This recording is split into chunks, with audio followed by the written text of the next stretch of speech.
ప్రపంచంలో ఎక్కడా లేని త్రిమూర్తుల రూపంతో గుంత ఆకారంలో వెలిసి పూజలు అందుకుంటున్న శివలింగం ఎక్కడా? సైన్స్కి కూడా అంతు చిక్కకుండా నిత్యం నీరూరుతున్న రాతి శివలింగం రహస్యం ఏమిటి? మూగజీవాల హింసాత్మక చర్యలకు పాల్పడిన వారి పాపానికి పరిష్కారం ఎక్కడ దొరుకుతుంది? ఏ పూజ వలన విముక్తి పొందుతారు? బ్రహ్మదేవుడు రాసిన వ్రాతను మళ్ళీ తిరగ రాసే ఆలయం ఎక్కడ ఉంది? గౌతమ మహర్షి పరమేశ్వరుని ఏమి కోరాడు?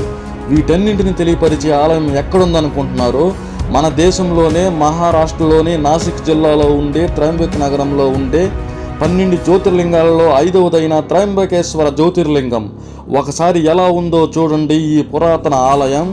అద్భుతమైన చరిత్రతో మీ ముందుకు రాబోతున్నాను. సో ఒక చారిత్రాత్మక ఆలయాన్ని సపోర్ట్ చేస్తూ మీ వంతుగా లైక్ చేయండి చాలు. జై హింద్.